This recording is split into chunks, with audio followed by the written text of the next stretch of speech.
दोस्तों, आज की कहानी है मैं अपने पति से अलग हो जाऊंगी।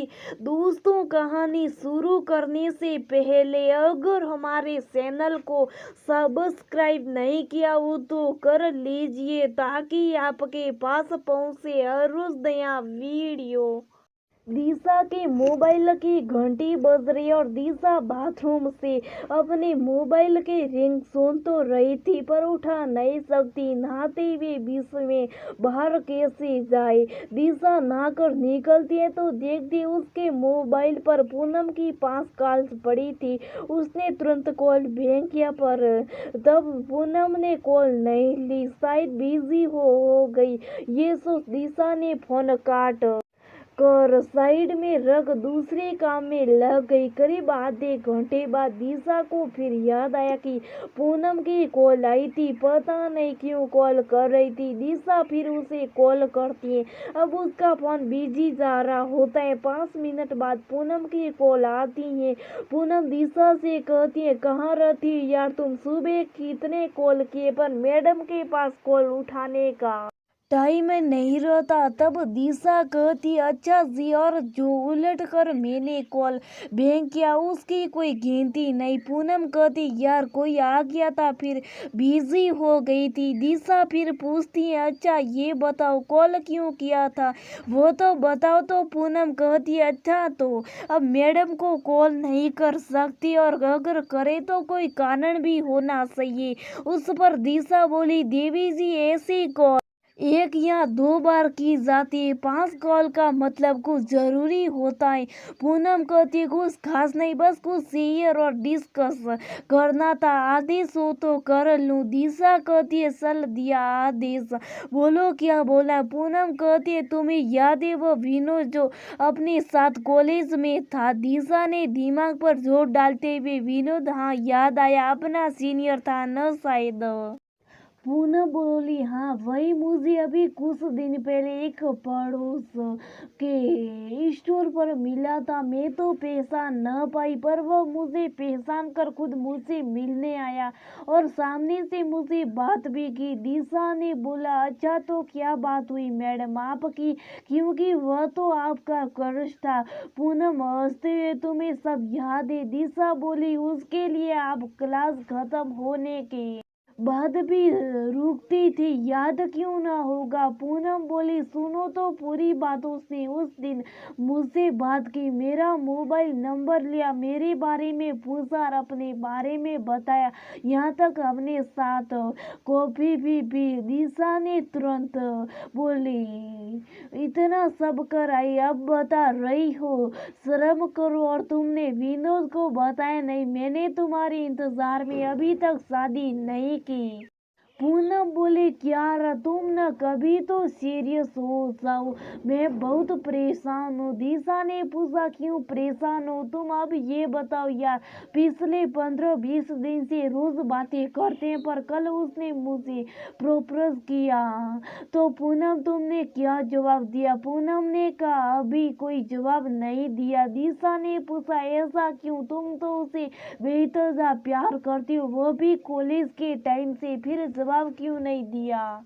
पूनम बोली, वो शादी को बोल रहा है, मैं कैसे हाँ कर दूं? दिशा मजाक में बोली, मुंह से और कैसे करोगी?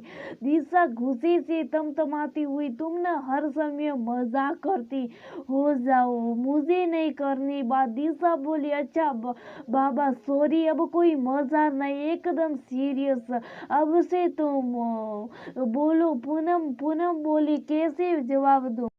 इस प्रपोजल का समय नहीं आ रहा। दिशा बोली, वही कर जो तेरा दिल कहे, अगर हाँ कहे तो हाँ कहना, अगर ना कहे तो ना। पूनम बोली, पागल हो, मैं उसको न बोलूंगी, सोचा भी कैसे? दिशा बोली, दिमाग से जो आजकल तेरे पास नहीं, आजकल सारा काम दिल से हो रहा है। पूनम खींचते हुए, क्या है दिशा, कभी तो सीरियस हो जा। दिशा बोली, मैं तो सीरियस ही हूँ। तुझे न तो विनोद को हाँ कहना है, न ना कहना है, फिर कहना क्या है डिनर। पूनम बोली मैं थोड़ी नर्वस हूँ। दिशा ने पूछा क्यों नर्वस हो, घर पर क्या बोलोगी, अब तक तो शादी के लिए ना करती। आयु दिशा बोली मैं तो आंटी से बात करूँ क्या तुम्हारे लिए। पूनम ने बोला सोच क्या बताऊं। दिशा यार एक बात बता यार, आधी उम्र निकल गई, अब आधी के लिए क्या शादी करूं। फिर अगर पढ़ी ना खाई तो एक अलग समस्या। दिशा बोली तो रह ले, लिव इन रिलेशनशिप में क्या प्रॉब्लम है, अगर ना समझ आए तो अलग हो जाना। पूनम बोली मुझे वीनू से अब दोबारा अलग नहीं होना, इसलिए कुछ सोचती हूँ कि अलग भी होना पड़े, साथ भी रहे और मतभेद भी ना हो। दिशा बोली एक काम करो, तुम दोनों एक दूसरे को थोड़ा टाइम दो, एक दूसरे को समझो, तब जाकर कोई फैसला लो। इसमें आगे कुछ गड़बड़ होने के चांसेस कम होंगे और तुम दोनों को एक दूसरे के साथ टाइम मिल जाएगा। पूनम को दिशा की बात सही लगी। उसने अपने और विनोद के रिश्ते को कुछ समय देना सा, पर विनोद जो की एक बार अपना प्यार खो चुका था, अब दोबारा कोई रिस्क नहीं लेना चाहता था, क्योंकि बार बार किस्मत साथ नहीं देती। एक बार मेहरबान हो गई, जरूरी नहीं कि दोबारा भी हो। विनोद अब पूनम को खोना नहीं चाहता था। विनोद ने पूनम पर विवाह का दबाव बनाया, जिसके लिए पूनम पूरी तरह से तैयार नहीं थी। विनोद का दबाव बनाना पूनम को सही नहीं लगा, जिसकी वजह से दोनों के बीच गलतफहमी पैदा हुई और न चाहते हुए भी दोनों अलग होने का मजबूर हुए। वो कहते किस्मत बार बार साथ नहीं देती, पर विनोद और पूनम के रिश्ते में इसका उल्टा हुआ और किस्मत ने एक बार फिर साथ दिया। इस बार बस तरीका अलग था और इसमें दिशा की भूमिका बहुत बड़ी थी। इस बार विनोद का रिश्ता पूनम के घर गया और पूनम और विनोद के घर वालों ने मिलकर दोनों को एक बंधन में बांधने का तय कर लिया। घर वालों के सामने पूनम की एक न चली और सच पूछे तो इस बार पूनम अपनी सलाना भी नहीं चाहती थी। आज करीब 3 साल पूरे हो चुके विनोद और पूनम की शादी को। दोनों इस रिश्ते से और इस रिश्ते में बहुत खुश है। पूनम को जो डर था वह पूरी तरह खत्म हो चुका है। विनोद आज भी पूनम को उसी सीध से चाहता है। अगले महीने पूनम की गोद भराई की रस्म है, जिसकी तैयारी विनोद और घर वालों ने जोर शोर से करी है।